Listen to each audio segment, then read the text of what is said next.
Hello, welcome to Spare Change News TV. My name is Sam Baltrusis. I am the editor-in-chief of Spare Change News. Joining me today is Nick Cox. Hello, Nick. Hi, Sam. Welcome to the show. So Nick and I have worked together various publications in the past. We worked on the calendar for a magazine before, and then now asked Nick to work on our fall arts guide for Spare Change News, which is sort of new for Spare Change. We normally don't have a fall arts guide, but we have this great resource here with Nick, and he was born and raised in Cambridge, and he's able to kind of give us the lowdown on what is happening in Cambridge, Boston, all over the place. So tell me some of the stuff. Like, how did you go about collecting this list? Google. Okay, did Google, but it's based on your personal experiences, like some of the stuff you've actually checked out before putting on the list. Yes, right? I have, and I think some of these spaces and some of these resources are things that not a lot of people know about. I wanted to be sure to get them out there, especially things that are free and open to the public, things that are very cheap, and things that are a little bit under the radar. I wanted to be sure got some exposure in our publication. Now, what's kind of cool is our online edition of Spare Change. I have to get to it. We're going to have we have the list online. If you didn't get so it's the last edition of Spare Change News that had the list, but we're going to show you online. Okay, maybe we're not because websites seems to be down. Oops, our website's down. Oops. Okay. See, there we go. As you can see, the website is down. All right, Nick. So, but we'll just have to talk about it. It's all right. It's all right. So that's what we're here for. So the fine arts. Tell me about fine arts. Okay. Well, we have a lot of great fine arts stuff happening in Cambridge and Boston this fall, but I think the most exciting exhibit is happening at the Harvard Art Museums. The exhibit is called Corita Kent and the Language of Pop. It is an exhibit of art by Corita Kent.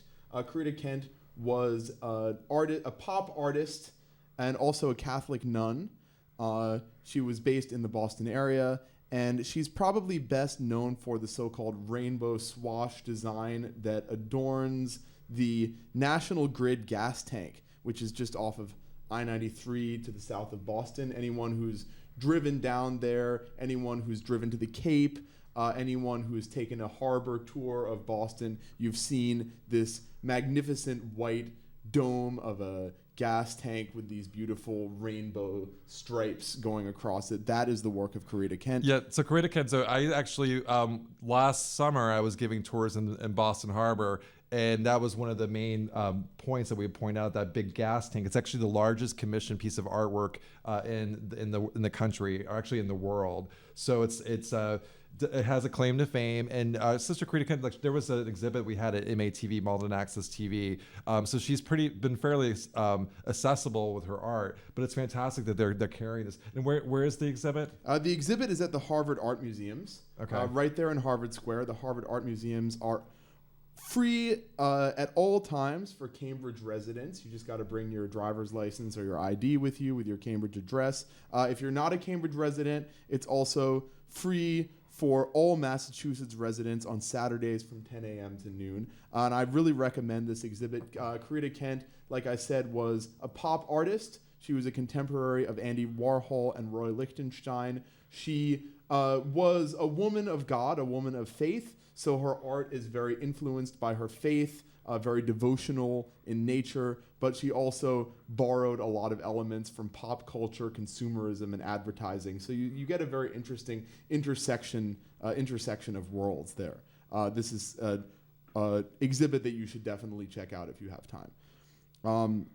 Another interesting exhibit, and this is a space that I think a lot of people don't know about because it's fairly new, although it's right there in the heart of Harvard Square.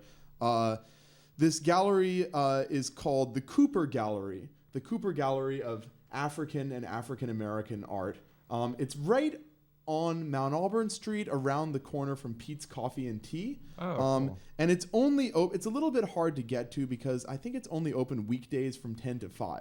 But if you can sneak out of work early, it's definitely worth checking out. The exhibit that they have going on from September 2nd until December 11th is called Black Chronicles 2.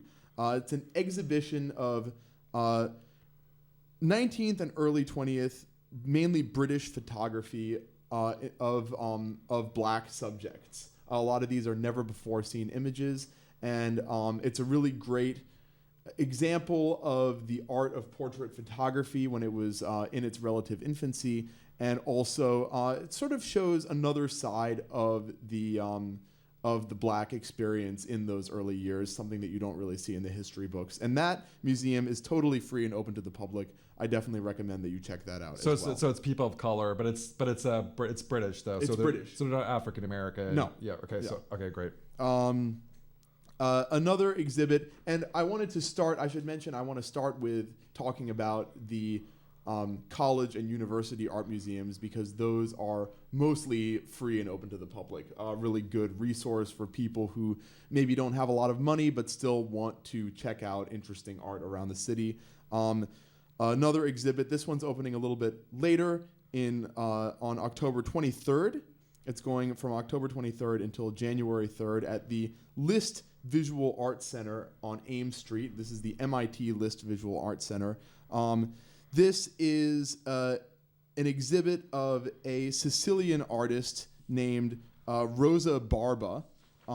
Rosa Barba is both a sculptor and a filmmaker, and it's a retrospective of work that she's done over the past 10 years. And I haven't gotten a chance to check this out yet because it's not opening until October, but the description says that her film sculptures examine the physical properties of the projector, celluloid and projected light, which is very interesting to me. You know, usually you go to the movies and you're just sitting there watching the movie, watching the pictures on the screen. You don't really think that much about the medium itself.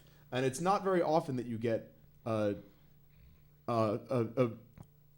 artist encouraging you to think about the projector and the celluloid and the physical nature of the medium itself. But if that sounds like something that you're interested in, definitely check this exhibit out. This one is also free and open to the public, going from October 23rd until January 3rd. So out of all these, the word that I like the most out of all the three that you mentioned is free. Yes, free. Now, on that, in that vein, specifically the free vein, if you're feeling a little bit intrepid, you Cambridge residents, and you want to hop on the T or the CT2 bus and head over to Mass Art, the Bacalar Gallery at Mass Art, which is 621 Huntington Avenue. There is an exhibit opening up on September 28th called Seeing the Elephant. Now, Sam, do you know the famous parable of the blind men describing an elephant? No. Well, it goes something like this. You have a bunch of blind men. They're all feeling an elephant. One of them, and they're asked, "What are you feeling?" And one of them says, the one who's touching the trunk says, "Oh, I feel a snake." The one touching the leg says, "I feel a tree." And the point is that people come to an experience with all sorts of different perspectives, and people, depending on who you are and what your perspective is, you see very different things, even if you're looking at the same thing. I find it really interesting. There was an exhibit in Malden that we covered for Malden Access TV, and it was actually designed for sight impaired people, and it was interesting because it was all about feeling, and it was kind of similar. They had different perspectives by like what they touched and what they got from it. It was a really beautiful exhibit. Sure. Malden. Yeah. So while we're on fine arts, I want to give a shout out to Out of the Office. That is the gallery that is at CCTV, and it's here. There's actually a reception and screening on October 1st at 6 p.m. is the reception, and the screening's at 7 p.m. It's all the staffers at CCTV, and we just checked out the art in the hallway. It's kind of interesting. Yeah, there's some really great art going on right here at the headquarters of CCTV, all CCTV staff artists. And of course, this is also free and open to the public. Anyone who wants can come and check it out. And it's definitely worth your time. And support your public access station. Come to CCTV and check it out. I actually personally like Frank Morris's He's like, they're just Instagram photos, but they're really beautifully shot. Just Instagram photos. Yeah. Sam. No, I think they're actually really beautiful. Oh, like, they're really beautiful. and it's all about presentation, and it's all about having a good eye. And Frank has a really good eye when it and comes choosing to the right filter, right? yeah, on Instagram. Uh-huh. All right, so we're moving on next to film. Let's talk about film. Oh, I just wanted to mention one more interesting thing about fine art while you're in that. If you end up going to mass art and you feel like spending a little bit of money, who knows, maybe it was payday today, be sure to head over to the ever popular Museum of Fine Arts because there's an exhibit going on called In the Steps of the Master. It is work by the pupils of the famous Japanese painter Hokusai.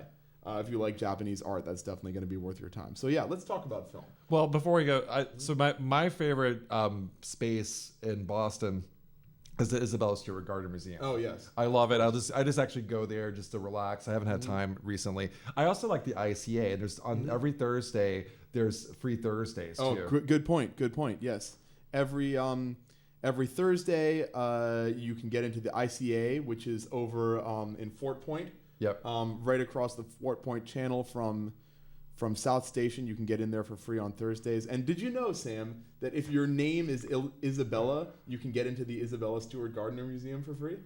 I did not know that, but actually It's true. It is on our free list. So Okay. I did know it after reading our list. Yeah. Okay, so anyway, let's talk about You can film. also get it free on your birthday too. Oh yeah, that's right. Oh, I Yep. should have done that. My birthday was like a month ago. So anyway, let's talk about film. The most exciting film event of the near future, I think, is actually starting just this weekend. It is a series or a collection of 4 short films by the Quay brothers. The Quay brothers are 2 identical twins who do this dark sort of stop motion animation. I'm actually going to play a clip from the Quay brothers to give you an idea. Full screen that maybe.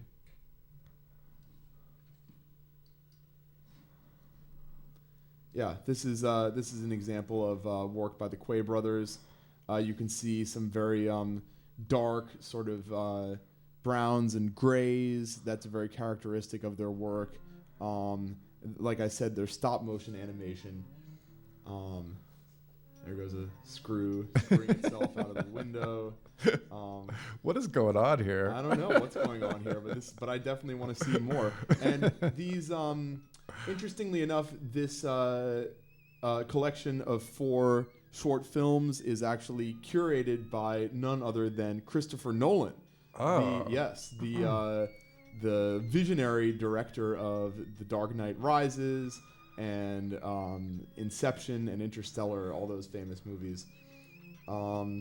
Another interesting film event that's going to be happening on September 27th at 3 p.m. is the Manhattan Short Film Festival. Now, the Manhattan Short Film Festival is a series of 10 short films, and what's interesting about these films is that they are being shown simultaneously in theaters all around the world.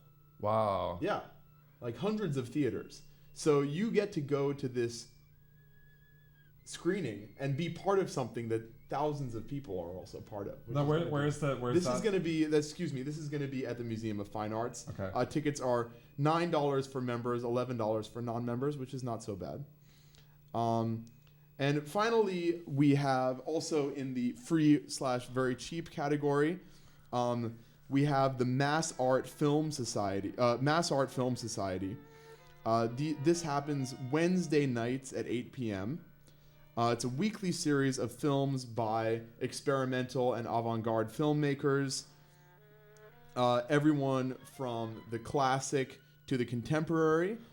They are open to the public, and there is a $4 suggested donation. So also very good for people who are on a budget. All right, so we're back from the Quay brothers. Back on camera. That was quite an adventure, wasn't it? So yeah, I know their work now. Maybe I'll go to the. Definitely. I'm definitely going going to check it out. It's going to be a lot of fun. Okay, so next up is music. Next up is music. Now, if you're, let's see what we have here under music. The most exciting music event happening this fall, of course, is Boston Calling. Oh, Yes. Boston Calling. Boston Calling is now in its third year, I think. It's been going on for a long time. All right, so we're going to play a clip from Boston Calling. Yes. Yes, this is, we're watching, you want to full screen that, Sam?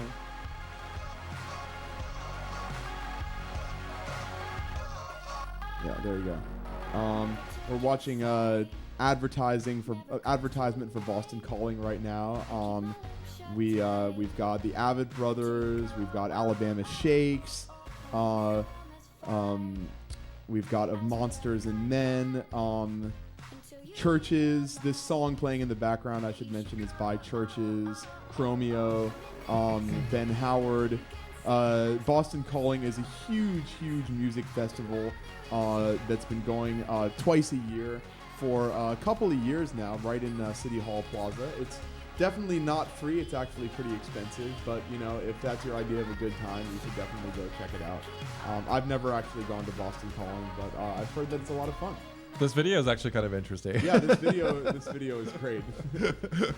I'm like, what is going on here?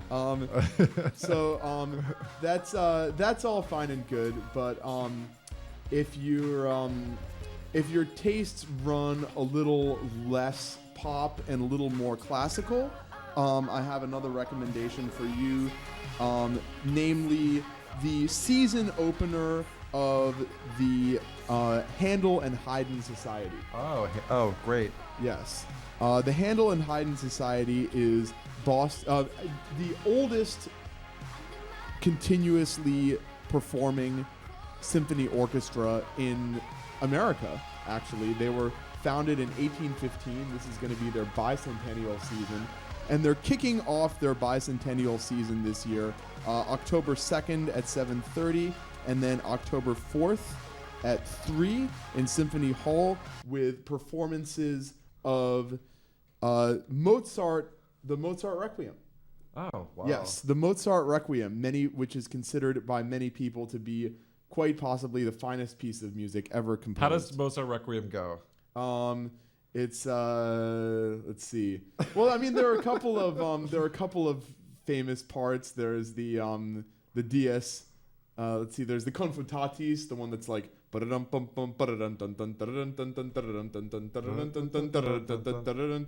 there's the Lacrimosa. That one's like Lacrimosa.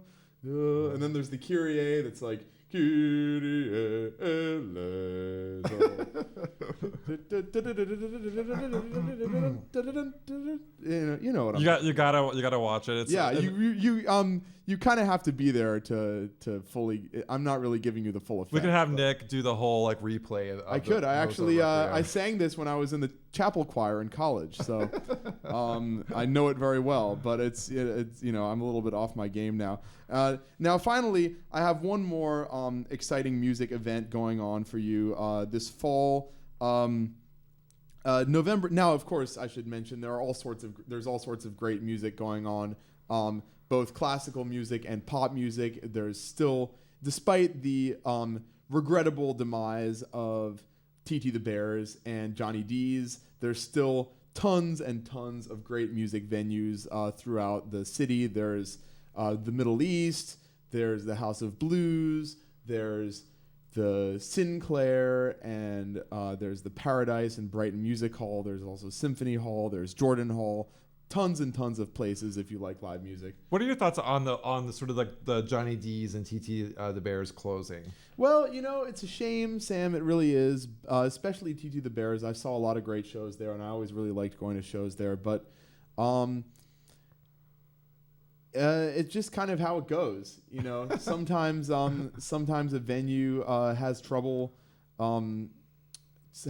getting good shows, has trouble staying afloat. I know that TT the Bears was doing really well for a while because Bowery Boston was booking their shows. Right. And then Bowery, Boston stopped booking their shows, and they couldn't really get a lot of titles with a lot of draw anymore. So Yeah. People stop buying tickets. Well, also rents are going up. Like, do you think rents are going up too, of course. Do you feel like that this is indicative of gentrification? It's sort of like one of the things that happen is like radio in Somerville that closed. Right. Like, do you feel like that we cannot sustain a local music scene like a small venue like TT the Bears? Oh no, I wouldn't say that at all. I think for every venue that goes out of business like TT the Bears, there are still plenty of really great small music venues that are thriving. There's the Middle East is still great. We still have Zuzu, which has it's mostly a sort of a dance club, but they still have plenty of really great live music. There's Lily Pad over in Inman Square. They have great shows there. I would say that we shouldn't look at these particular closures as any indication that the Boston music scene is anything less than thriving. I'd say that sometimes it these things happen, but there are still lots and lots of great places to see live music. Well, I think you have the bigger shows like Boston Calling that's fairly new, right? And it sort of takes a lot of kids go to that Boston Calling, right? Sure, a lot of kids go to Boston Calling, and then there are also newer, slightly more corporate style venues like the Sinclair, exactly. Yeah. But the Sinclair still puts on a lot of really great shows. Yeah, no question about it. We also have even some new venues like Cuisine en Local over in Somerville that put on a lot of really great shows and cater specifically to the local scene. So I would definitely not be ringing any funeral bells just yet. What about the Armory in Somerville? Oh, the Armory in Somerville is really great too. Definitely a place to check out. Unfortunately, I didn't get a chance to put any of their events on my calendar, but they do all sorts of interesting things. It's a very, very unpredictable venue. Yeah.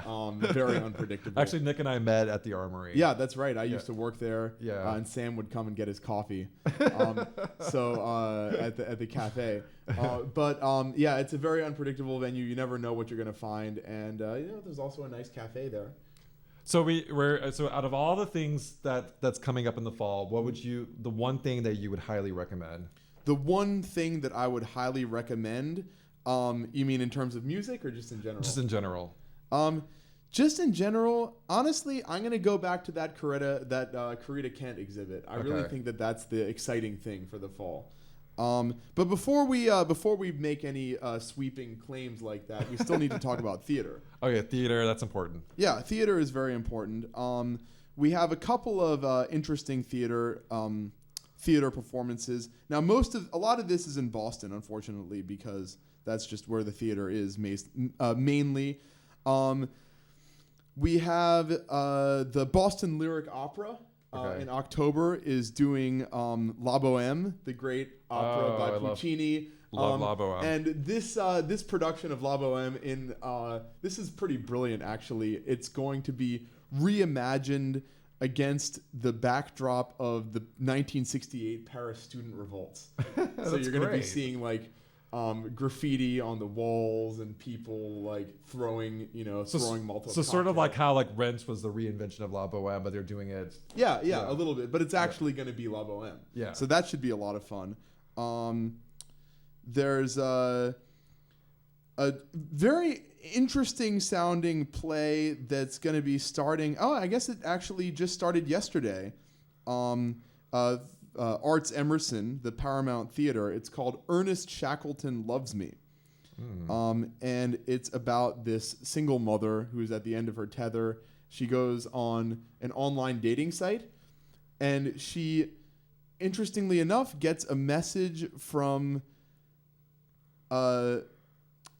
the famous deceased Antarctic explorer Ernest Shackleton.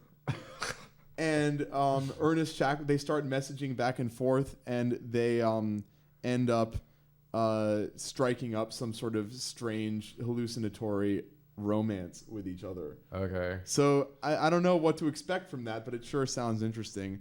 We also have, and this is very exciting, Boston University Main Stage, 264 Huntington Ave. This is starting on November 11th. There's going to be a play of A Confederacy of Dunces, the great classic novel by John Kennedy Toole, starring Nick Offerman, who many of you probably know as by his role of Ron Swanson on the show Parks and Recreation. Yeah. So that should be a lot of fun. Confederacy of Dunces is one of my favorite books, probably top 10 of all time. He died actually after it was published posthumously, right? Yeah, that's right. Wasn't that the only book that he ever wrote? Yeah. Mm-hmm. It was found. His mother found it, and it became a classic. Right. So we're running out of time, Nick. So anything else? So I don't really have anything else to say, but why don't you talk to us a little bit about this list of free things that you've compiled? Well, we don't have enough time to talk about the free list. Well, you don't have to tell about all of them. Yeah, well, the thing. Like some of the we talked about some of this. So the free admission to ICA. That's right. The free list is sort of like pretend to be a tourist and walk around the Freedom Trail. Sure. Do the things that you did not that you don't have time to do. I always enjoy like if a relative visits Boston or comes to visit. I actually bring them on tours. Ghost tours are great. A great source to get local information. Free tours of Symphony Hall.